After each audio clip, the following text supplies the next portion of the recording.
হে বাবাজি আমার, হযরতে বেলাল হাবশী কাজ করতেছেন খলফের কাছে বাবা। এইদিকে বেলাল তিলে তিলে বড় হয়, আর এইদিকে বেলাল যার বাড়িতে কাজ করতেছে খলফেরও একটি পুত্র ছিল, যার নাম ছিল উমাইয়া। কি নাম? উমাইয়া। রেবা খলফের বাড়িতে কাজ করত। রেবার সন্তান বেলাল আস্তে আস্তে বড় হয়। ওইদিকে খলফের সন্তান হচ্ছে উমাইয়া, সেও আস্তে আস্তে বড় হয়। এবার যখন হযরতে বেলাল রাদিয়াল্লাহু তাআলা আনহু কাজ করতেছেন, তো খলফ যতদিন বেঁচে ছিল হযরতে বেলালকে খুব ভালোবাসতো। জোরে বলুন সুবহানাল্লাহ। কেন? কারণ ছোট বাচ্চা হওয়ার পরেও হযরতে বেলাল তিনি অনেক কাজ করতেন, হযরতে রেবাও কাজ করতেন, কিন্তু দরদি হযরতে বেলাল রাদিয়াল্লাহু তাআলা আনহুর জীবনে কত দুঃখ অনাটন নেমে এসেছে।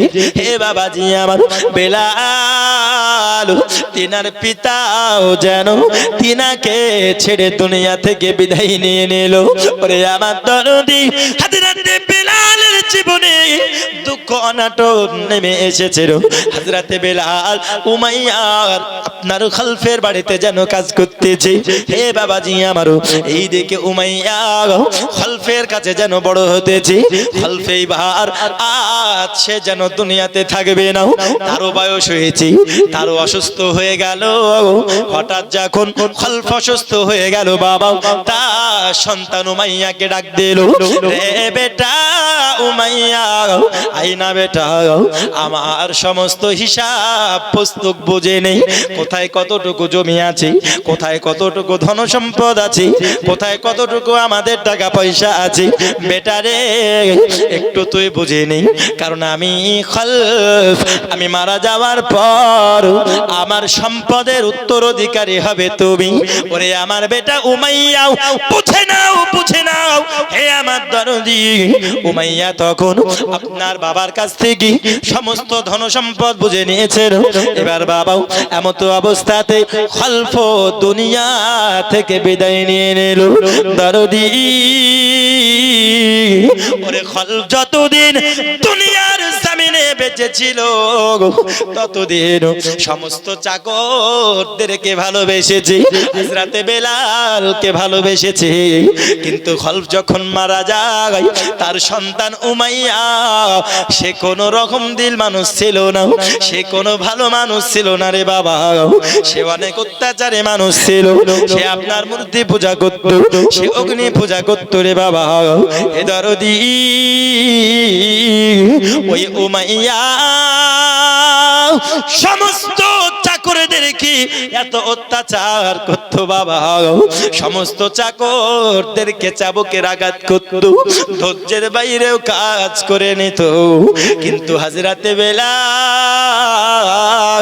সেও উমাইয়ার কাছে কাজ করতেছে। এ বাবা, এমন করতে করতে করতে হযরতে বেলাল তার যেন দিন চলে যায়। 1 বছর, 2 বছর, 3 বছর করতে করতে অনেক দীর্ঘ বছর কেটে যায়। হযরতে বেলাল তিনি আপনার যেন একদিন কাজ করতেছে। ওরে আমার যুবক, হযরতে বেলাল রাদিয়াল্লাহু তাআলা আনহুর একজন বন্ধু ছিল, যার নাম ছিল আম্মার ইবনে ইয়াসির রাদিয়াল্লাহু তাআলা আনহু। হে বাবাজি আমার, হযরতে বেলাল একদিন কাজ তিনি করতেছে, হঠাৎ করে তার বন্ধু যেন তার কাছে এসেছে। আসার পরে বলতেছে, বেলাল তুমি কি করতেছো? হযরতে বেলাল তখন বলে, ওরে বন্ধু, তুমি কি জানো না আমাদের মুনিব এত অত্যাচারী, এত অত্যাচারী, আমরা যদি কাজ না করি আমাদের মুনিব আমাদেরকে মারবে, আমাদের মালিক আমাদেরকে মারবে, সেনাবাহিনীরা আমাদেরকে কষ্ট দেবে।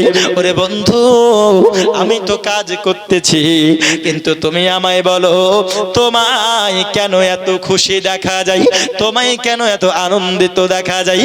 তখন বাবাজি আমার হযরতে বেলালের বন্ধু তখন বলতেছে বেলাল আমি কেন খুশি হব না, আমি কেন খুশি হব না বেলাল, আমি এই মুহূর্তে এমন জায়গা থেকে আসছি রে বেলাল, যে জায়গাতে পৃথিবীর যদি কেউ যায় ওই ব্যক্তি আনন্দিত হয়ে যায়, ওই জায়গাটি আর অন্য কোনো জায়গা নয়, ওই জায়গাটি হলো আমার দরদি নবীর দরবার। জোরে বলুন না সুবহানাল্লাহ। কোন জায়গা? আমার নবীর দরবার থেকে হযরতে বেলালের বন্ধু বেলালের কাছে আসছে। তো বেলাল জিজ্ঞেস করছে যে তুমি এত আনন্দিত কেন, তুমি এত খুশি কেন? তো বলছে খুশি হব না, আমি ইসলামের ছায়াতলে আমি নবীর হাতে হাত দিয়ে মুসলমান হয়ে কালেমা পড়ে মুসলমান হয়ে গেছি। জোরে বলুন সুবহানাল্লাহ, আরো জোরে বলুন সুবহানাল্লাহ। তখন বেলাল জিজ্ঞাসা করতেছে ও বন্ধু আমার, ওই জায়গাতে তুমি কি শিখতে পেরেছো, ওই জায়গাতে তুমি কি জানতে পেরেছো, আর ওই ব্যক্তিকে আমায় একটু তুমি বলো না। ওরে আমার দরদি হযরতে বেলাল রাদিয়াল্লাহু তাআলা আনহু তার বন্ধু সঙ্গে সঙ্গে কোরআন তেলাওয়াত করতে শুরু করেছে। কোরআনের আয়াত যখন শোনাই ওরে আমার বাবা হযরতে বেলাল সঙ্গে সঙ্গে তখন বলতেছি ওগো আমার বন্ধু, এখন তুমি যেটা পড়লে ওই তেলাওয়াতটা কি তুমি আবার করবে? ওরে আমার বাবা বন্ধু তখন আবার কোরআনে তেলাওয়াত করতে লেগেছে। হে বাবাজি আমার, আবার যখন তেলাওয়াত করে নিয়েছেন হযরতে বেলাল তিনি বলতেছে এ বন্ধু তুমি কি আবার তেলাওয়াত করবে? হে বাবাজি আমার, এমন করে করি হযরতে বেলাল তিনি বারংবার বলতেছেন হে আমার বন্ধু তুমি তেলাওয়াত করো। ওই বন্ধু বারংবার তেলাওয়াত করতেছি। হযরতে বেলাল রাদিয়াল্লাহু তাআলা আনহু বলতেছে ওরে আমার বন্ধু, পৃথিবীর জমিনে কোন মাওলানা যদি একবার দুটা গজল বলে, কোন মাওলানা যদি একটি কথা দুইবার বলে, একজন মানুষ যদি একটি কথা বারংবার বলে তবে সহ্য হয় না রে। কিন্তু তুমি আমায় এমন কি শোনালে, এমন কি শোনালে, আমি বেলাল যতবার শুনি ততই শুনতে মন চায়। আরো জোরে হবে না সুবহানাল্লাহ। এ বন্ধু কোরআন যখন শুনিয়েছে বেলাল বলছে তুমি এমন কি শোনালে আমায়, আমি যতবার শুনি ততবার শুনতে মন চায়।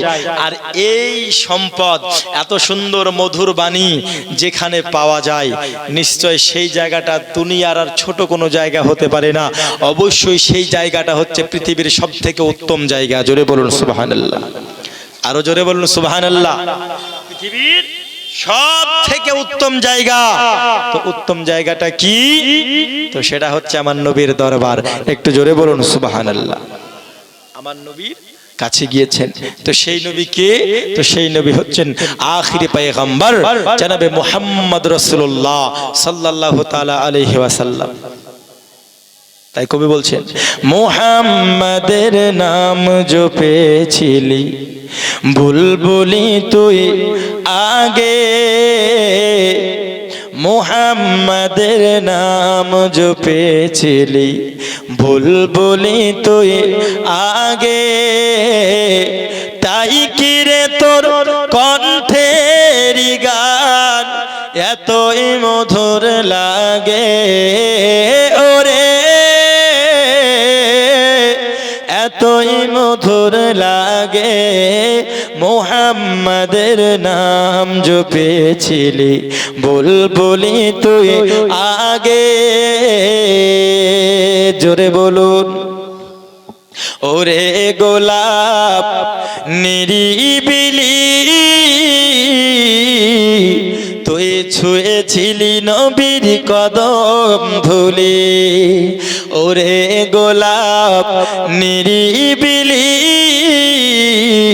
তুই ছুঁয়েছিলি নবীর কদম ধুলি, সেই কদমের খুশবু কি আজ তোরা তোরে জাগে, ওরে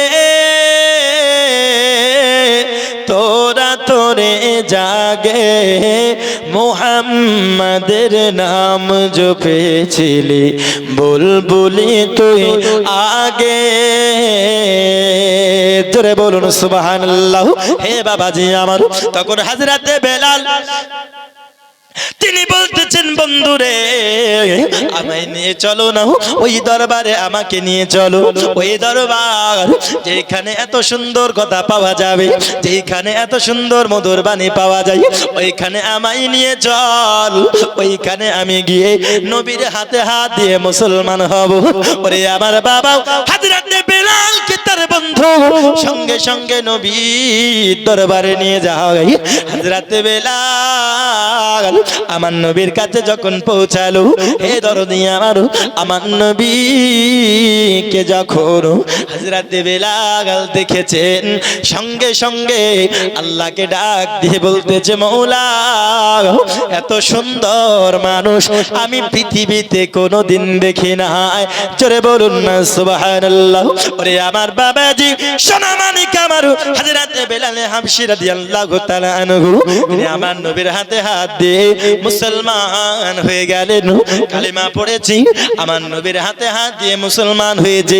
আর আমার নবী তিনার কালেমা শুনে, তিনার বাক্য শুনে, তিনার মধুর বাণী শুনে হযরতে বেলাল আমার নবীর প্রেমে পড়ে গেছে, আমার নবীকে ভালোবেসে ফেলেছে, আমার নবীকে মোহাব্বত করেছে। ওরে আমার দরদি সোনা মানিক, ইসলামের মধ্যে হযরতে বেলাল এমন ভাবে প্রবেশ করেছে বাবা। কিন্তু যতই হোক না কেন, উমাইয়া দরবারে বেলাল কাজ করতেছে। দরদি উমাইয়ার কাছে পরাধীন ভাবে বেলাল রয়েছে। বেলাল যদি উমাইয়াকে বলে দেয় যে বেলাল ইসলাম ধর্ম গ্রহণ করেছে, তবে উমাইয়া বেলালকে অনেক আঘাত করবে। কেন কেন কেন? তার কারণ উমাইয়া সে ছিল অগ্নি পূজারী, সে ছিল মূর্তি পূজারী বাবা, অনেক জালিম ছিল, আপনার অত্যাচারী ছিল বাবা। হযরতে বেলাল তিনি যেন তিনার ইসলাম গ্রহণের কথা উমাইয়াকে বলে নাই, কিন্তু উমাইয়া কেমন করে জানতে পেরে গেছে হযরতে বেলাল ইসলাম ধর্ম গ্রহণ করেছে। যখন উমাইয়ার কানে আসলো, বেলালের কাছে যাওয়ার পরে বলতেছে, ওরে বেলাল তুই আমায় বল না, আমি মানুষের মুখে শুনেছি যে তুই ইসলাম ধর্ম গ্রহণ করেছিস। বেলাল রে, আমার বিশ্বাস হয় নাই, তার কারণ তুই হলি আমার চাকর, আমি হলাম তোর মুনিব, আমি তোকে যেটা বলি সেটা করিস, আমার অবাধ্যে তুই কেমন করে যেতে পারিস রে বেলাল, আমার বিশ্বাস হয় নাই। ওরে বেলাল তুই আমায় বল, মানুষের মুখে যেটা শুনেছি সেটা মিথ্যা, তুই আমায় বল। তখন বেলাল বলছে, মুনিব আপনি ভুল শুনেন নাই, আপনি ভুল শুনেন নাই গো মুনিব, এ আমার মালিক ওগো উমাইয়া, অবশ্যই অবশ্যই আপনি যেটা শুনেছেন সেটা সঠিক শুনেছেন। আমি বেলাল ওই নবীর দরবারে গাইয়া, ওই নবীর দরবারে গাইয়া আমি বেলাল, আমি নবীর হাতে হাত দিয়েছি, আমার নবীর বাণী শুনেছি, আমার নবীর চেহারা আমি দেখেছি, আমার নবীর হাতে হাত দিয়ে আমি মুসলমান হয়ে গেছি গো উমাইয়া। আর আমার নবীর চেহারাও এত সুন্দর, আমার নবীর চলা এত সুন্দর, আমার নবীর বলা এত সুন্দর, আমার নবীর কথাবার্তা এত সুন্দর, আমি বেলাল ওই নবীর প্রেমে পড়ে গেছি। ওই নবীর প্রেমে আমি বেলাল, ওই নবীকে ভালোবেসে আমি ইসলাম ধর্ম গ্রহণ করেছি, আলহামদুলিল্লাহ আমি মুসলমান। তো উমাইয়া বলতেছে, বেলাল আমি হলাম অগ্নি পূজারী, আমি হলাম মূর্তি পূজক, আর যার মালিক হবে অগ্নি পূজা করনে वाला, মূর্তি পূজা করনে वाला, অর্থাৎ চাকর হবে মুসলমান, এটা কি করে হতে পারে? অন্যান্য মানুষেরা কি বলবে যে দেখো মালিক মূর্তি পূজারী আর তার চাকর হচ্ছে মুসলমান, নবীর হাতে হাত দিয়ে মুসলমান হয়েছে। মালিক তার চাকরদেরকে ধরে রাখতে পারছে না, তার কাছ থেকে অন্য জায়গায় চলে যাচ্ছে, ইসলাম ধর্ম গ্রহণ করেছে। আর তৎকালীন সময় প্রথা ছিল এইরকম, মালিক যে ধর্ম পালন করবে চাকরকেও সেটা পালন করতে হবে, মালিক যেটা বলবে চাকরকেও সেটা করতে হবে। চাকরের ব্যক্তিগত কোনো স্বাধীনতা ছিল না, ব্যক্তিগত স্বাধীনতা কোনো ছিল না। তার জন্য বেলালকে উমাইয়া বলতেছে, ওরে বেলাল, তুমি ইসলাম ধর্ম থেকে আবার ফিরে এসো, তুমি ইসলাম ধর্ম ত্যাগ করে দাও, তুমি ফিরে এসো আর তুমি নবীকে ভুলে যাও। এটা কেমন করে হতে পারে বেলাল? তো বেলাল বলছে, উমাইয়া, যেই নবীর হাতে হাত দিয়ে আমি মুসলমান হয়েছি ওই নবীকে আমি ভুলবো না, ওই ইসলাম থেকে আমি ফিরে আসবো না। একবার জোরে বলুন সুবহানাল্লাহ, আর একটু জোরে বলুন সুবহানাল্লাহ। হে দরদি আমার সোনাবানিকেরাও, হযরত বেলাল হাবশী রাদিয়াল্লাহু তাআলা আনহু তিনার বাবা উমাইয়াকে বলতেছে, উমাইয়া, উমাইয়া, উমাইয়া, আমি তোমার কথা শুনতে পারবো না। হযরত বেলাল বারংবার তিনাকে বলতেছি, আমি আমার নবীকে বলতে পারবো না, আমি মুসলমান থেকে ফিরে আসবো না। উমাইয়া তখন বোঝায়, এ বেলাল, তুই পাগলামো কেন করো বেলাল? আমি মানি আমি হলাম অগ্নি পূজারী আর তুমি হবে ইসলাম ধর্ম মাননে वाला। বেলাল, এটা কেমন করে হতে পারে? না বেলাল, নাও, তুমি ফিরে এসো, ইসলাম থেকে ফিরে এসো আর তুমি আপনার নবীকে ভুলে যাও।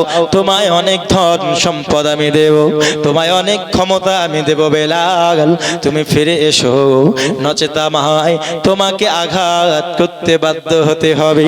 সোনা মানে কি আমার হযরত বেলাল হাবশী রাদিয়াল্লাহু তাআলা আনহু তিনি বলতেছেন, উমাইয়া, আমি কোনো মতেই নবীকে ভুলতে পারবো না। দরদি গো, উমাইয়া ছিল এত নিষ্ঠুর, এত নিষ্ঠুর। উমাইয়া তখন বলতেছে, বেলাল, তুমি যদি ইসলাম না ছাড়ো, ওরে বেলাল, তুমি যদি নবীকে না ভুলে ছেড়ে বেলাল, তবে আমি তোমায় আঘাত করতে বাধ্য হব। এ বাবাজি আমারও হযরত বেলাল বলতেছি, ওগো উমাইয়া, তুমি আমায় যা বলো না কেন, তুমি আমায় যা করো না কেন, আমি বেলাল নবী ভুলতে পারবো না। ওরে আমার বেউচিত লাগে রামের সোনা মানিকেরা, মুহাব্বত করনে वाला, আমার নবীকে যারা ভালোবাসি, কেমন করে ভালোবাসতে হবে গো বাবা? আমরা মুখে বলি নবীকে ভালোবাসি, কিন্তু নবীকে কিন্তু প্রকৃত ভালোবাসি না। হে বাবাজি আমারও, আমরা অনেক স্বার্থের জায়গাতে নবীকে ভুলে যাই, আমরা অনেক স্বার্থের জায়গাতে নবীর প্রতি দুশমনি করে নিই। আব্বাজি আমার হযরত বেলাল হাবশী রাদিয়াল্লাহু তাআলা আনহু তিনাকি উমাইয়া আঘাত করার জন্য ঘর থেকে চাবুক নিয়ে আসলো। আব্বারে, হযরত বেলালকে বলতেছি, ওরে বেলাল, তুই নবী ভুলে যাও, নবী ভুলে যাও, তুই ইসলাম ছেড়ে দে, নচেত আমি তোকে মারতে বাধ্য হব। আব্বাজি আমার হযরত বেলাল একই কথাই বলি, লা ইলাহা ইল্লাল্লাহু মুহাম্মাদুর রাসূলুল্লাহ। হে বাবাজি আমার, হযরত বেলালের কালেমা শোনার পরে উমাইয়া বেলালকে জানো চাবুকের আঘাত করতে শুরু করেছে। হযরত বেলাল এমত অবস্থায় চিৎকার করে কান্না করতে শুরু করে দিল। এ বাবাজি আমার, বেলালকে এত মারে উমাইয়া, নিষ্ঠুর উমাইয়া চাবুকের আঘাত করতে থাকি। দরদি আমার, তৎকালীন যুগের প্রথা ছিল এইরকম, চাবুকের আঘাত করতে করতে করতে করতে ওরে যতক্ষণ না জমিনে লুটে যাবে, যতক্ষণ না অজ্ঞান হয়ে যাবে, ততক্ষণ চাবুক মারতে থাকি। হযরত বেলালকে মারে। বেলাল আল্লাহর কাছে বলে আল্লাহ তুমি আমায় সবর দাও, তুমি আমায় সবর দাও গো মাওলা, আমার উমাইয়ার আঘাত সহ্য করার ক্ষমতা দাও। যুবক রে, হযরতে বেলালকে আঘাত করতেছি, বেলালকে যেন মারতে মারতে ওয়াক্কান করে দিল। সিপাহীকে ডাক দিয়া বলে রে সিপাহী, যাও যাও যাও, বেলালকে তোমরা ঘরের মধ্যে বন্দি করে দাও, পানি দেবে না, তাকে তোমরা খাদ্য দেবে না। হযরতে বেলাল কতক্ষণ নবী ভুলে না আমি উমাইয়াও দেখব, কতক্ষণ ইসলাম ছাড়ে না আমি উমাইয়াও দেখব। এ বাবাজি আমারও হযরতে বেলালকে বন্ধ করে দিল খাঁচার ঘরে। আব্বাজি আমার অনেক দিন চলে গেল, একদিন দুই দিন করতে করতে 7 থেকে 8 দিন অতিবাহিত হয়ে গিয়েছে রে বাবা। হযরতে বেলাল তিনাকে যেন কোন রকমের পানি পান করতে দেয় নাই, তিনাকে যেন কোনো মতে খাদ্য গ্রহণ করতে দেয় নাই। হে বাবাজি আমার, হযরতে বেলালের শরীরটা যেন শুকিয়ে কাঠ হয়ে গেছে রে। হযরতে বেলাল তিনার শরীরটা শুকিয়ে কাঠ হয়ে গেছে, তিনার শরীরে যেন 1 সপ্তাহের মধ্যে শুকিয়ে কাঠ হয়ে গেল। এ দরদি উমাইয়া আসার পরে বলতেছি, ওগো উমাইয়া, ও হযরতে বেলাল, ওরে বেলাল তুমি নবী ভুলে যাও, তোমায় পানি পান করতে দেওয়া হবে। ওগো উমাইয়া, এ বেলাল তুমি নবী ভুলে যাও, তোমায় পানি পান করতে দেওয়া হবে।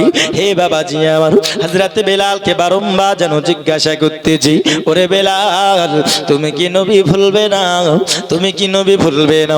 হযরতে বেলাল তখন বলতেছে, আনতা আহাদুন আনতা আহাদুন লা ইলাহা ইল্লাল্লাহু মুহাম্মাদুর রাসূলুল্লাহ। সোনা মানিক আমার হযরত বেলাল হাবশী রাদিয়াল্লাহু তাআলা আনহু, তিনার আপনার যখন এমন কথা শুনেছি, আব্বাজি আমার হযরত বেলালকে আরো আঘাত করার জন্য নিষ্ঠুর উমাইয়া ঘরের মধ্যে চলে গিয়েছেন। ঘরের মধ্যে যাওয়ার পরে হযরত বেলালকে আঘাত করার জন্য ওই নিষ্ঠুর উমাইয়া এমন একটি জুতা পরিধান করে এসেছে রে বাবা, যে জুতার আগাটা তীরের মতো ছুঁচলো, ওই জুতার আগাটাও তীরের মতো ছুঁচলো, এবং ছুঁচলোটা আগার আপনার নিজের দিকে বেঁকানো আছে। আব্বাজি আমারও এমন ভাবে উমাইয়া জুতা পরিধান করে এসেছে রে বাবা, বেলালের শুকনো শরীরে উমাইয়া যখন জুতার আঘাত করেছি, ওরে আমার দরদি বেলাল আল্লাহকে ডাক দিয়া বলে, আল্লাহ ওগো মাবুদ আল্লাহ, আমাকে কতই না কষ্ট দেয় উমাইয়া, তার অন্তরে কোনো রহম নাই, তার অন্তরে কোনো দয়া নাই।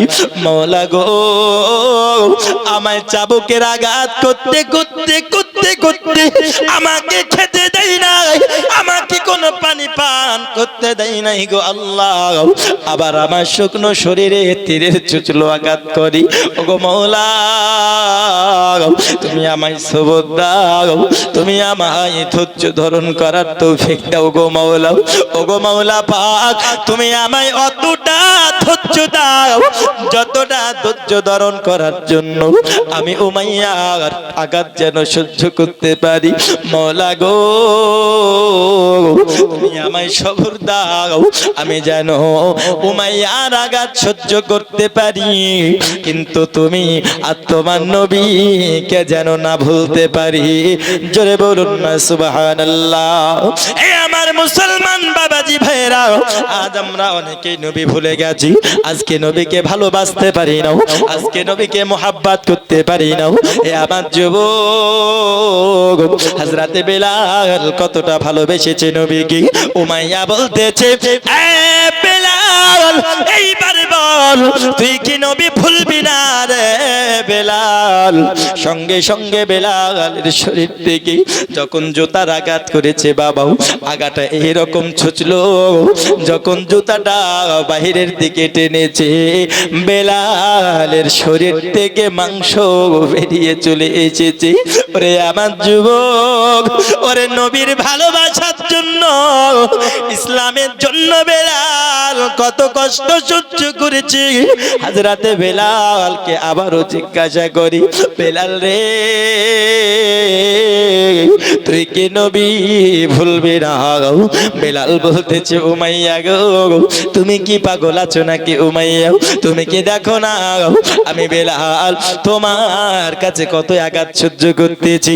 ওগো উমাইয়া, আমি বেলাল যদি ইসলাম ছাড়তে হতো, উমাইয়া যদি নবী ভুলতে হতো, তোমার এত আঘাত সহ্য করতাম না উমাইয়া রে, আমি এত তোমার আঘাত সহ্য করতাম না। ওরে উমাইয়া, আমি যদি ইসলাম ছেড়ে দিতাম তাহলে প্রথমেই ছেড়ে দিতাম, আমি তোমার এত আঘাত সহ্য করতাম না। উমাইয়া তুমি কি বুঝতে পারো না আমি বেলাল আমি এত আঘাত সহ্য করি রে উমাইয়া, তোমার কত মাস সহ্য করতেছি। ওগো উমাইয়া, তোমার আমি আরো মার সহ্য করব, আরো আঘাত সহ্য করব। উমাইয়া রে তুমি যদি আমায় মারতে মারতে মেরেও ফেলো উমাইয়া, আমি বেলাল নিজের জীবন দিতে রাজি, কিন্তু নবী ভুলতে রাজি না। আরো জোরে বলুন না সুবহানাল্লাহ। এই বেলাল যেমন নবীকে ভালোবেসেছেন, ওই রকম আমাদের নবীকে ভালোবাসা দরকার আছে না নাই? জোরে বলুন আছে না নাই? ভালোবাসতে চাই গো নবী তোমায় আপন করে, দিবানিশি জলে আগুন অবুঝ মনের ঘরে। ভালোবাসতে চাই গো নবী তোমায় আপন করে, দিবানিশি জলে আগুন অবুঝ মনের ঘরে। দয়া করে আসবে তুমি আমার ছোট্ট নিড়ে, ভালোবাসতে চাই গো নবী তোমায় আপন করে। জোরে বলুন। এই আওয়াজে হবে না? যারা নবীকে ভালোবাসেন, যারা নবীকে মোহাব্বত করেন, তাদের জুবান খুলে উঁচু আওয়াজে বলুন না সুবহানাল্লাহ। ইসলামের প্রাণ গো তুমি, কোরআনের ভাষা, ভালোবেসে পাবো দিদার এই গোলামের আশা। নবীকে যারা ভালোবাসবে তারা আমার নবীর দিদার পাবে কি পাবে না? জোরে বলুন। আমরা নবীর দিদার পেতে চাই কি চাই না? জোরে বলুন। যারা যারা নবীর দিদার পেতে চায় দুই হাত তুলে বলি ইয়া রাসূলুল্লাহ। আরো জোরে ইয়া রাসূলুল্লাহ, ইয়া রাসূলুল্লাহ। ইসলামেরই প্রাণ গো তুমি, কোরআনেরই ভাষা, ভালোবেসে পাবো দিদার এই গোলামের আশা। এত মধুর প্রেমের বাঁধন দিও না গো ছিঁড়ে, ভালোবাসতে চাই গো নবী তোমায় আপন করে, দিবানিশি জলে আগুন অবুঝ মনের ঘরে। দয়া করে আসবে তুমি আমার ছোট্ট নিড়ে, ভালোবাসতে চাই গো নবী তোমায় আপন করে। দরদি হযরতে বেলাল তিনি বলতেছে, উমাইয়া তুমি কি দেখতে পাও না আমি বেলাল তোমার কত আঘাত সহ্য করেছি? ওরে উমাইয়া, আমায় যদি নবী ভুলতে হতো উমাইয়া রে, আমি বেলাল কখনো ভুলে যেতাম না। না না, আমি বেলাল নবী ভুলবো না। তাতে তুমি আমায় মেরে মেরে ফেলো না কেন? এ বাবাজি আমার হযরতে বেলাল হাবশী এই নিষ্ঠুর উমাইয়া যেন কত আঘাত করতে থাকি। ওরে আমার যুবক নবীর প্রেমিক বেলাল শত শত আঘাত সহ্য করেছে। এই বেলাল কতই না আঘাত সহ্য করেছে উমাইয়ার কাছে। এমন কোন আঘাত নাই, এমন কোন শাস্তি নাই যে উমাইয়া বেলালকে দেয় নাই। চাবুকের আঘাত করেছে রে বাবা, ওই খড়ম দিয়ে মেরেছে, খেতে দেয় নাই, পানি পান করতে দেয় নাই। আব্বাজি আমার হযরতে বেলালের শরীরে গরম পানি দেওয়ার পরে বেলাল তার শরীরে লবণ দেওয়া হয়েছে। এ আমার যুবক একমাত্র বেলাল নবীর মোহাব্বতের কারণে সহ্য করেছে। শুধু তাই নয় রে বাবা, হযরতে বেলালকে নিষ্ঠুর উমাইয়া এবং তার দল হযরতে বেলালকে মরুভূমির বালির উপরে শুইয়ে দিয়েছে।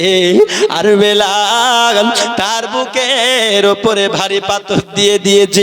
আব্বাজি আমার হযরতে বেলাল আঘাত করতেছে আর আল্লাহর কাছে বলতেছে, মাবুদ তুমি আমায় সবর দাও, তুমি আমায় সবর দাও, আমি যেন উমাইয়ার আঘাত সহ্য করতে পারি। উমাইয়া আবারও বলে, বেলাল কেন কষ্ট সহ্য করো রে বেলাল, একটু বলো না, তুমি নবী ভুলে যাও, তুমি আল্লাহ দিন থেকে ফিরে আসো, ইসলাম তুমি ছেড়ে দাও। দেখো তোমায় আঘাত করব না, তোমায় কত আমরা খাদ্য খাওয়াবো। এ বেলাল তোমায় আমি অমুক জমি জায়গা দেব, তোমায় অনেক সম্পদ দেব রে বেলাল, তুমি আমার দলে ফিরে আসো। কিন্তু বেলাল বলে, উমাইয়া আমাকে তুমি মেরে মেরে ফেলো, কিন্তু আমি যেই নবীর হাতে হাত দিয়ে মুসলমান হয়েছি ওই নবীকে ভুলতে পারবো না। ওরে আমার বাবা, এইদিকে উমাইয়া হযরতে বেলালকে কষ্ট দেয়, আর ওইদিকে আমার নবী যখন বেলালের কথা শুনতে পেয়েছি যে উমাইয়া বেলালকে কষ্ট দেয়, উমাইয়া নবীকে ভালোবাসার কারণে বেলালকে আঘাত করতেছে। এমন তো অবস্থাতে আমার নবী যেন মন খারাপ করে বসে আছি, চোখ দিয়ে যেন অঝোর নয়নে অশ্রু টলটল করতেছি। এমন তো অবস্থাতে হযরতে আবু বকর সিদ্দিক রাদিয়াল্লাহু তাআলা আনহু তিনি আপনার আসার পরে বলতেছে, ওগো নবী, ওগো নবী গো, আপনাকে কোন কথায় পেরেশান করেছে গো নবী, আপনার মনটা কেন ভারী, আপনার মনটা কেন দুঃখিত। ওগো আমার নবী, আবু বকর আপনার পদতলে কুরবান হয়ে যাক। ওগো আমার নবী, আপনি বলুন না, আপনি কেন মন থেকে বড় দুঃখিত, আপনার মনটা কেন খারাপ, আপনি বলুন না গো নবী। আমি আবু বকর নিজের জীবনটা দিয়ে দেব গো, তবু আমার নবীকে খুশি করতে চাই। আমার নবী বলেন, আবু বকর পারবে নাকি আমি নবীর মুখে হাসি ফোটাতে, পারবে নাকি আমি নবীকে খুশি করতে? ওগো আবু বকর যাও, তাহলে যাও, আমার প্রেমিক বেলাল উমাইয়া দরবারে কষ্ট পাই, উমাইয়ার কাছে কষ্ট পাই, আমার বেলাল কে আমার কাছে এনে দাও। ওগো আবু বকর, আমার বেলাল আমার জন্য কত কষ্ট পাচ্ছি। আবু বকর, আমি আমার বেলালকে যদি পেয়ে যাই তাহলে আমি নবী খুশি হয়ে যাব। হে উমাইয়া, বেলালকে তুমি বিক্রি করে দাও। কি বলছে? বেলালকে তুমি বিক্রি করে দাও। তো উমাইয়া বলছে যে না, আমি বেলালকে কেন বিক্রি করব? বলছে বেলালকে আমি বিক্রয় করব না, কারণ বেলালের কোনো দোষ নাই, ওই একা 10টা মানুষের কাজ একা করে। জোরে বলুন সুবহানাল্লাহ। ওর কাজে ত্রুটি নাই, ওর ব্যবহারে কোনো ত্রুটি নাই, ওর হুকুম শোনাতে কোনো ত্রুটি নাই, দোষ শুধু একটা, যে ও মুসলমান হয়েছে। আর আমি উমাইয়া ওকে মুসলমান থেকে, ইসলাম থেকে আমি ফিরিয়ে নিয়ে আসব। তো গোলামকে যদি মালিক বিক্রয় না করে, কারো ক্ষমতা নাই যে জোর করে কিনবে। বুঝতে পেরেছেন? কারো ক্ষমতা নাই, জোর করে কিনবে। তো আবু বকর সিদ্দিককে যখন বলল যে বেলালের তো কোনো কাজে দ্বিধা নাই, কিন্তু একটাই দোষ কি, ও সব সময় নবী নবী নবী নবী করে। একটু জোরে হবে না সুবহানাল্লাহ? দেখ কবি বলছেন কি, তবু সমসে কাজে ও কথায় অবহেলা নাহি করে,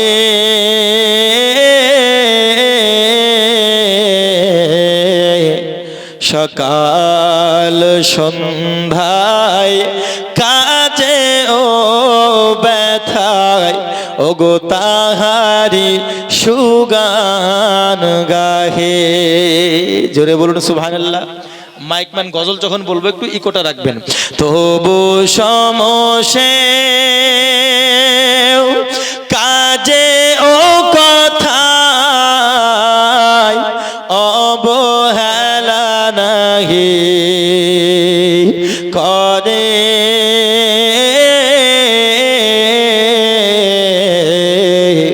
সকাল সন্ধ্যায় কাজে ও ব্যথায় ওগো তাহারি সুগান গাহে।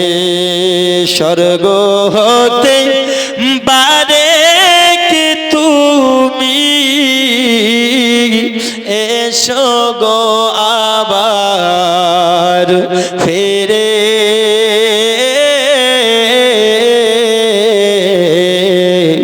নতুন করিয়া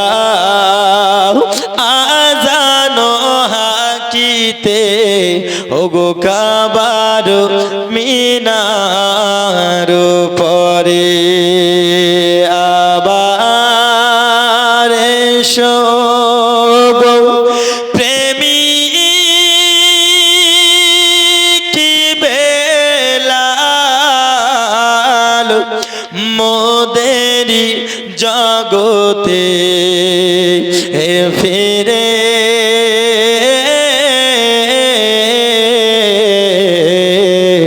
নতুন করিয়া আজান হাকিতে ওগো কাবার মিনার পরে। জোরে বলুন, আরো জোরে। দিয়ে যে অমর পৃথিবীর সবর, বলে যে ও দুটি কথা,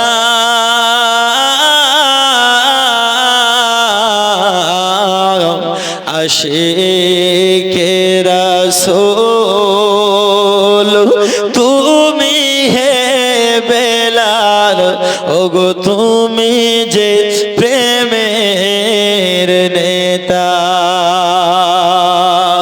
দিয়ে যে অমর পৃথিবীর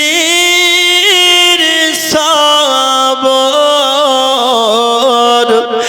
বলে যে ও দুটি কথা,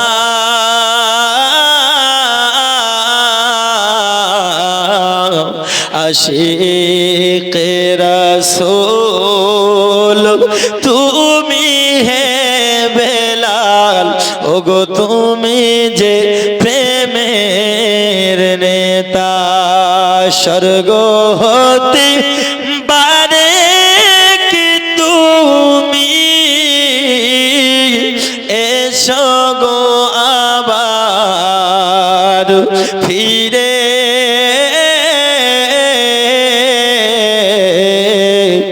নতুন করিয়া আজান হাকিতে ওগো কাবার মিনার পরে আবার এসো গো প্রেমিক বেলাল,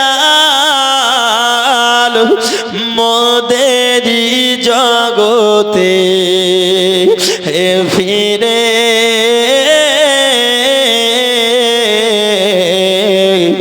নতুন করিয়া আজান হাটিতে ওগো কাবার মিনার পরে। হে বাবা দিয়ে আমার হযরত আবু বকর উমাইয়ার কাছে আসার পরে বলতেছি, ওগো উমাইয়া তুমি আমার বেলালকে বিক্রয় আমার কাছে করে দাও। কিন্তু বাবা ওই উমাইয়া বিক্রয় করতে চাইলো না। আবু বকর মনটা বড় তার ভারী হয়ে গেল, মনটা বড় দুঃখিত হয়ে গেল। তিনি চিন্তা করতেছেন, আল্লাহ তোমার নবীকে আমি কথা দিয়ে এসেছি, ওগো মওলা পাক তোমার নবীকে আমি কথা দিয়ে এসেছি, আমি বেলালকে আমার নবীর কাছে নিয়ে যাব। কিন্তু উমাইয়া আমার কাছে তো বিক্রয় করলো না, আমি আমার নবীর কাছে কেমন করে যাব, আমি আমার নবীর সামনে কেমন করে যাব। আমার নবীর মনটা বড় দুঃখিত, আমি বেলাল দিতে চেয়েছি। আব্বাজি আমার হযরত বেলালকে যখন বিক্রয় করে নাও, হযরত আবু বকর মনটা বড় ভারী করে যেন গুটি গুটি পাই এগিয়ে যাই। ওরে আমার দরদি এমন তো অবস্থায় আপনার রাস্তার মাঝি হযরতে আব্বাসের সঙ্গে দেখা। জোরে বলুন না সুবহানাল্লাহ। আব্বাস যখন দেখতে পেয়েছি, আবু বকরকে জিজ্ঞাসা করতেছি, ওগো আবু বকর তোমার মনটা কেন এত নারাজ? তখন আবু বকর বলতেছে, ওগো আব্বাস আমার মনটা এই জন্য ভারী কারণ আমার নবীজি আমার বেলালকে চেয়েছে, আর আমি আবু বকর আমার নবীকে আমি কথা দিয়েছি যে বেলালকে আমি ছড়িয়ে নিয়ে যাব। কিন্তু ওই নিষ্ঠুর উমাইয়া আমার বেলালকে আরো কষ্ট দেবে, আমার বেলালকে কষ্ট দেবে, আমার বেলালকে আমায় বিক্রয় করলো না। আর আমি আবু বকর কোন মুখ নিয়ে নবীর সামনে যাব? এবার আব্বাস রাদিয়াল্লাহু তাআলা আনহু বলতেছি, ওগো আবু বকর তুমি আমাকে একটি রাত্রি সময় দাও, আমি উমাইয়ার কাছে যাব, দেখি কিছু করা যায় কিনা। কারণ আপনার উমাইয়ার সঙ্গে আব্বাস রাদিয়াল্লাহু তাআলা আনহুর ভালো একটি সম্পর্ক রয়েছে। আব্বাজি আমার আব্বাস রাদিয়াল্লাহু তাআলা আনহু তিনি আপনার উমাইয়ার কাছে যাওয়ার পরে বলতেছে, এ উমাইয়া আমি শুনলাম নাকি তোমার কাছে বেলাল রয়েছে? বলতেছে হ্যাঁ। বলছে কেন তুমি তাকে মারো? কারণ পুরো মক্কার সরজমিনে এটা প্রচার হয়ে গেছে বেলালকে আঘাত তুমি করো ইসলাম ধর্ম গ্রহণ করার জন্য, তুমি তাকে আঘাত করেছো, এমন এমন ভাবে তুমি মেরেছো সারা মক্কার সরজমিনে তোমার নামে চর্চা হতেছে, তোমার কথা প্রকথন হতেছে। দেখো মুনিব গোলামকে বিরহের মতো মারতেছে, বেলালকে গোলামকে সে যেন এত আঘাত করতেছে, অত্যাচারী জালেমের মতো আঘাত করতেছে। এ আমার দরদি হযরত আব্বাস তখন বলতেছেন, উমাইয়া তুমি বেলালকে কেন বিক্রয় করো না? আবু বকর খরিদ করতে এসেছিল, আবু বকরকে তুমি কেন বিক্রয় করো নাই? এ আমার বেউচিতলা গ্রামের জওয়ান যুবক আব্বাজি আমার, হে আমার মা খালা শুনে নিন না, রাতের বেলা মা আমার নবীর মোহাব্বত কাকে বলে, আমার নবীর ভালোবাসা কাকে বলে? আমার নবীর সেই ভালোবাসা বেলালের মধ্যে, যে ভালোবাসা প্রত্যেকটা মুমিনের হওয়া দরকার আছে। কারণ এই ভালোবাসা হলো মুসলমানের জন্য ঈমানের এক নম্বর খুঁটি। বলে কেন? কারণ হাদিসে এসেছে, লা ইউমিনু আহাদুকুম হাত্তা আকুনা আহাব্বা ইলাইহি মিন ওয়ালিদিহি ওয়া ওয়ালাদিহি ওয়ান নাসি আজমাইন। আরে পৃথিবীর জমিনে কতক্ষণ পর্যন্ত কেউ পূর্ণাঙ্গ মুমিন হতে পারবে না যতক্ষণ না নিজের জানো মালের থেকে, নিজের বাবা মা থেকে, আত্মীয় স্বজনের থেকে, এমনকি নিজের জানো মালের থেকে আমার নবীকে বেশি ভালো না বাসবে, অতক্ষণ পর্যন্ত মুমিন হতে পারবে না। জোরে বলুন না সুবহানাল্লাহ। আমার বেলাল উমাইয়া বলে, আব্বাস আমি কেমন করে বিক্রয় করব। এই বেলালের কাজে কোনো দ্বিধা নাই। এক বেলাল 10টা মানুষের কাজ বেলাল একা করে। এই বেলাল তার সম্বন্ধে কোনো কমপ্লেন নাই, তার সম্বন্ধে কোনো আমার কোনো মন্তব্য নাই। আমার শুধুমাত্র রিকোয়েস্ট একটা, বেলাল ইসলাম ধর্ম ছেড়ে দিক। তার কারণ বাবা সারা জগতে আমায় লোকে বলবে দেখো দেখো দেখো উমাইয়া মালিক হলো মূর্তি পূজারি, মালিক হলো আগুন পূজারি, আর তার দাস হলো আল্লাহ মাননেওয়ালা। এটা উমাইয়া আর সহ্য হচ্ছে না। এইবার বাবা ওই আব্বাস বলতেছে এ উমাইয়া রে, আমি তোমায় ছোট্ট একটি পরামর্শ দেব। বলে বলো। বলে তুমি বেলালকে বিক্রয় করে দাও, এর কারণে তোমার 3টে উপকার হবে। জোরে বলুন সুবহানাল্লাহ। বলে যে আমরা ডাইরেক্ট আল্লাহকেই মানবো। আচ্ছা বলুন তো, নবীকে বাদ দিয়ে কেউ যদি আল্লাহকে মানে, নবীকে ছাড়া আল্লাহকে পাবে? জোরে বলুন পাবে। আর আমি কোরআনেই তো পড়েছি প্রথম আয়াত, কুল ইন কুনতুম তুহিব্বুনাল্লাহা ফাত্তাবিউনি ইউহিব্বুকুমুল্লাহ ওয়া ইয়াগফির লাকুম যুনুবাকুম ওয়াল্লাহু গফুরুর রহিম। আমার আল্লাহ বলেন হাবিব, আমি আল্লাহ আমাকে কেউ যদি পেতে চায়, আমার ইত্তেবা কেউ যদি করতে চায়, আমাকে যদি ভালোবাসতে চায়, নবীকে ভালোবাসা লাগবে। জোরে বলুন সুবহানাল্লাহ। নবী ছাড়া আমি আল্লাহর কাছে কেউ যদি আসে, আমি আল্লাহকে কেউ যদি পাবো মনে করে, ও সারা জিন্দেগি যদি আল্লাহ আল্লাহ করে যায়, লা ইলাহা ইল্লাল্লাহ লা ইলাহা ইল্লাল্লাহ করে যায়, যতক্ষণ না মুহাম্মাদুর রাসূলুল্লাহ বলবে, যতক্ষণ না আমার নবীকে তার অন্তরে রাখবে, অতক্ষণ তার অন্তরে ঈমানটা আসবে না। জোরে বলুন সুবহানাল্লাহ।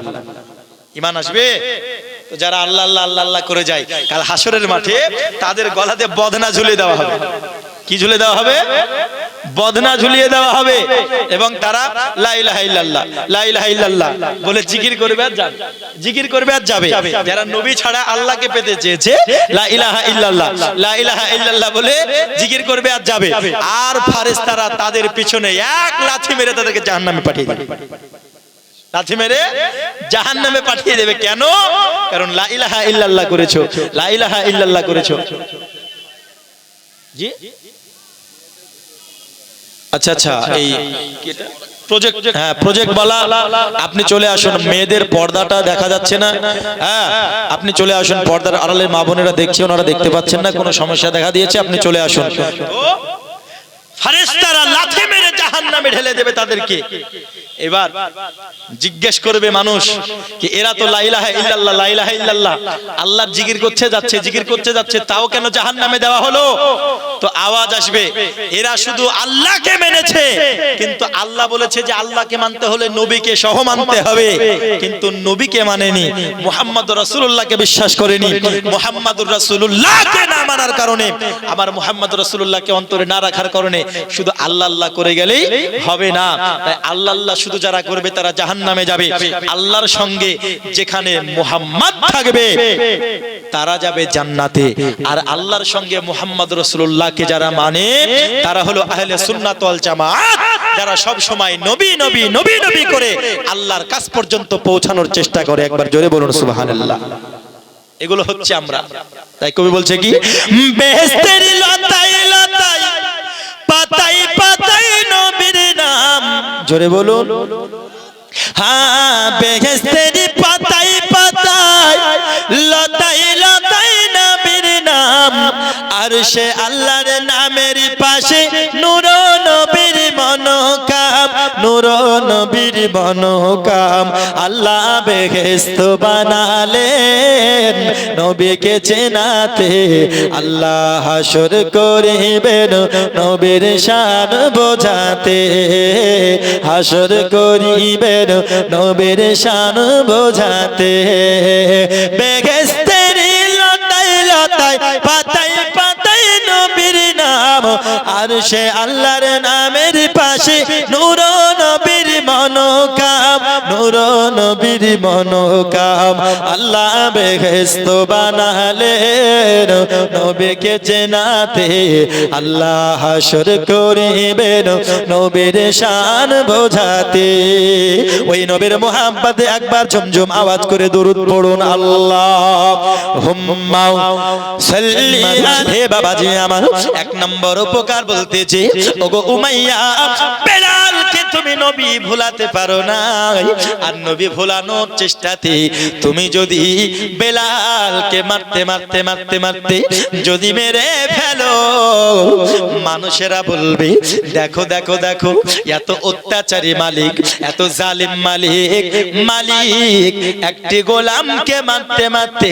মেরে ফেলেছে তোমার দুর্নাম হবে তোমার কাছে কাজ কেউ করতে চাইবে না বুঝলেন না তুমি যদি মারতে মারতে মেরে ফেলো দেখা গেল বেলাল নবীও ভুললো না আর বেলাল মারাও গেল তাহলে তুমি হেরে যাবে মানুষে বলবে কি বেলালকে এত আঘাত করেছে তাও বেলাল নবী ভুলে নাই উমাইয়া হেরে গেছে বেলাল ইন্তেকাল করেও তার কথার উপরে অটল থেকেছে জোরে বলুন সুবহানাল্লাহ তো উমাইয়া তুমি এক দুর্নামের হাত থেকে বাঁচবে বুঝতে পারলেন না এক দুর্নামের হাত থেকে তুমি বাঁচবে দুই নাম্বার কি আবু বকর তোমার কাছে কিনতে চাই তুমি বেলালের পরিবর্তে যেটা ইচ্ছা সেটা তুমি চাইতে পারো আবু বকর কিন্তু বাধ্য হয়ে তোমার কাছ থেকে কিনবে কিছু মানুষ ব্যবসায়িক এমন আছে সুযোগে সদ্ব্যবহার দেখায় না দেখায় কি দেখায় না ধরুন একটা পোশাক পছন্দ হয়েছে কোনো দোকানে তো ওই দোকান ছাড়া আর অন্য কোথাও নাই বুঝলেন ওই দোকান ছাড়া অন্য কোথাও নাই বা ধরুন সবজির হাটে কোনো সবজি ওই দোকান ছাড়া অন্য কোথাও পাওয়া যাবে না তো এবার ওই ব্যক্তি ওটাই নেবে বুঝতে পারলেন না ওই ব্যক্তি ওটাই নেবে তো এমন তো অবস্থাতে ও কিন্তু দাম বাড়িয়ে দেবে না এই যে জাল সাথে অনেক জোলাপির দোকান টোকান দেয় তো যদি ধরুন দোকান বসলো না কোনো একজনকে কন্টাক্ট দিয়ে দিল একটাই দোকান বসলো অন্য কোনো যদি দোকান না বসে জিলাপি যদি হয় 100 টাকা কিলো ও ধরবে 150 টাকা কিলো ধরবে না গো এটাকে কি বলছে সুযোগে সদ্ব্যবহার তো উমাইয়াকে শিক্ষাছে যে তুমি সুযোগে সদ্ব্যবহার করতে পারবে তুমি যেটা ইচ্ছা সেটা চাইতে পারবে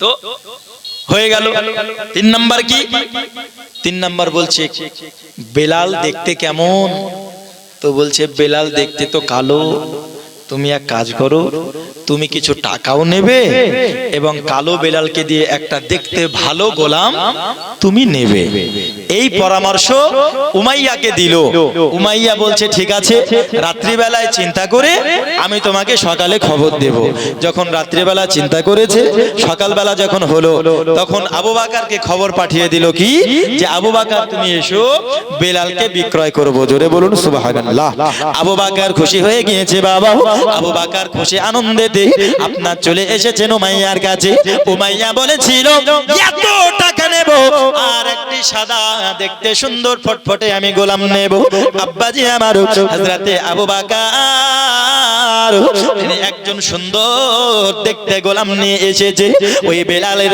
পরিবর্তে উমাইয়াকে গোলাম দিয়ে দিয়েছে আর আবু বকর বেলালকে নিয়ে নিল হযরতে আবু বকর দেখি বেলাল এত দুর্বল হয়ে গেছে বাবা এত দুর্বল হয়ে গেছে চলতে পারে না শরীরটা শুকিয়ে যেন খড়ির মতো হয়ে গেছে শুকিয়ে কাঠ এত দুর্বল চোখগুলো খাদের মধ্যে ঢুকে গেছে কারণ নিষ্ঠুর উমাইয়া বেলালকে এত কষ্ট দিয়েছে এত আঘাত দিয়েছে বেলাল যেন হাঁটতে কত কষ্ট গয় যখন বেলালকে নিয়ে নিল উমাইয়া বলতেছে রে বেলাল এ আবু বকর তোমার মতো পাগল আমি দেখি নাই তোমার মতো পাগল আমি দেখি নাই এ আবু বকর তুমি এই কালো গোলাম এই দুর্বল কালো গোলাম তুমি নিলে তার পরিবর্তে তুমি আমায় টাকাও দিলে এবং তুমি একটা সুস্থ সবল এবং সুন্দর গোলামও দিলে ওগো আবু বকর তুমি কত বোকা তুমি আমার কাছে হেরে গেলে বুদ্ধিতে তখন আবু বকর বলতেছে এ উমাইয়া বেলাল যদিও দেখতে হয় কালো, তার মনটা অতি ভালো। আমি আবু বকর এমন গোলামকে কিনেছি যার অন্তরে নবীর ভালোবাসা আছে। জোরে বলুন না সুবহানাল্লাহ। ওরে আমার মুসলমান, আমরা আহলে সুন্নাত ওয়াল জামাত যতই জুব্বা পাগড়ি পরিধান করনেওয়ালা হোক না কেন, যতই বড় আলিম হোক না কেন, যতই বড় ডাক্তার হোক না কেন, যতই বড় মাস্টার হোক না কেন, আরে যার অন্তরে নবীর মুহাব্বত নাই তাদেরকে আমরা জুতোর ধুলার মতো মনে করি। আর যার অন্তরে নবীর মুহাব্বত আছে, ও যদি মুচি হয়, ও যদি ফকির হয়, ও যতই দরিদ্র হোক না কেন, তার স্থান আমাদের মাথার উপরে। উমাইয়া, বেলালের অন্তরে নবী আছে, বেলালকে আমি খরিদ করে নিয়েছি। উমাইয়া রে, তুমি বেলালকে নবী ভোলাতে পারো নাই, আর এই বেলালকে আমি নিয়ে নিয়েছি। আর নবী না ভোলাতে পারার কারণে তুমি আমায় বিক্রয় করে দিলে। আমি হারি নাই গো উমাইয়া, বরং তুমি পরাজয় স্বীকার করেছো। উমাইয়া, আমি আবু বকর হারি নাই। কেন? কারণ মুহাব্বত যার অন্তরে আছে তাকে আমি পেয়েছি। এই উমাইয়া, আমি হারি নাই, বরং তুমি বেলালকে নবী ভোলাতে পারো নাই, যার জন্য তুমি আমায় দিয়ে দিলে। তাহলে আমি হারলাম না, তুমি পরাজয় স্বীকার করলে। তো উমাইয়ার মুখটা নিচু হয়ে গেল। যাই হোক, কিনে নিয়েছে গোলাম। আবু বকর বাড়িতে চলে যায়। বাড়িতে যাওয়ার পরে বেলালকে বলতেছে, বেলাল তোমাকে আমি কালকে নবীর দরবারে নিয়ে যাব রে আমার দরদি হযরতে বেলাল রাদিয়াল্লাহু তাআলা আনহু। তখন তিনি আবু বকর তিনাকে বলতেছে, আবু বকর গো, আমার নবীর কাছে তুমি আজকে আমায় নিয়ে চলো। হে বাবাজি আমার নবী প্রেমিক বেলাল তিনাকে যখন বলে আজকে আমায় নিয়ে চলো আবু বকর, আমার নবীকে আমি দেখব, আমার নবীকে আমি জিয়ারত করব, আমার নবীর হাতে আমি চুমু খাবো। আমি বেলাল যতক্ষণ না আমার নবীকে আমি দেখব, আমার মনটা শান্ত হবে না। আবু বকর বেলালকে যখন আমার নবী দরবারে নিয়ে গেল, এমন তো অবস্থাতে আমার নবী বলতেছেন, বেলাল রে, উমাইয়া তোমায় কত কষ্ট দিয়েছে, উমাইয়া তোমায় কত আঘাত করেছে। এমন তো অবস্থাতে হযরতে বেলাল বলতেছে, ওগো নবী, উমাইয়া কষ্ট দিয়েছে, চাবুকের আঘাত করেছে, আমায় জুতা দিয়ে মাংস বের করেছি, আমার গরম পানি শরীরে দিয়েছি। ওগো নবীজি, আমার বুকের উপরে পাথর রেখে দিয়েছে, মরুভূমির গরম বালিতে আমি বেলাল আমায় শুইয়ে দিয়েছে গো নবী। আমার শরীরটা ক্ষত বিক্ষত হয়ে গেছে নবী গো। আমি বেলাল, আমার শরীরটা বড় অসুস্থ আছে। আমি বেলাল, উমাইয়া আমাকে আঘাত করার কারণে আমার শরীরটা এত অসুস্থ ছিল, এত খারাপ ছিল। কিন্তু নবীজি, আপনাকে যখন দেখে নিয়েছি, আপনাকে যখন জিয়ারত করে নিয়েছি, আপনার যখন দর্শন করে নিয়েছি, ওগো নবী, আমি বেলালের সমস্ত যন্ত্রণা দূর হয়ে গেছে। জোরে হবে না সুবহানাল্লাহ? ওগো নবী, আমি যখন আপনাকে দেখেছি, আমি বেলালের যন্ত্রণা, শরীরের ব্যথা সব দূর হয়ে গেছে। হযরতে বেলাল সঙ্গে সঙ্গে আমার নবীর হাতে চুমা খায়। জোরে বলুন সুবহানাল্লাহ, আরো জোরে বলুন সুবহানাল্লাহ। তো আমরাও নবীর হাতে চুমা খেতে চাই কি চাই না? জোরে বলুন। রাসূল তুমি শোনো গো আমার ফরিয়াদ, চুমু খেতে বাড়িয়ে দাও নূরানি হাত। জোরে বলুন।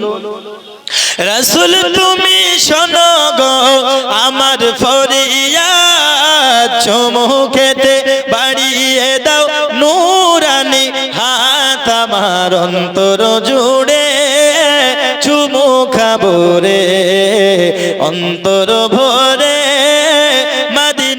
ছেড়ে সেই মদিনা কেমনে যাব মন মানে না রে। তো হযরতে বেলাল নবীর কাছে থাকলেন, নবী আমার বেলালকে আজাদ করে দিলেন, ওই থেকে আমার নবীর কাছে হযরতে বেলাল থাকতে লাগলেন। আব্বা যে আমার বেলালের কথা এখানে শেষ নয়, আরো অনেক আছে, আল্লাহ যদি করেন আপনাদেরকে আবার শোনাবো।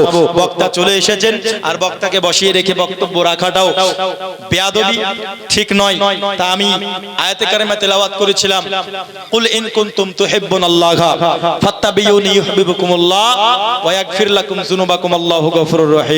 তা আল্লাহকে পেতে হলে বেলালের মতো আমাদের নবীকে ভালোবাসার দরকার আছে না নাই? জোরে বলুন, আছে না নাই? আল্লাহ যেন আমাদের সকলকেই হযরতে বেলালের মতো মুহাব্বত পয়দা করে দেয়। সকলে বলি আল্লাহুম্মা আমিন।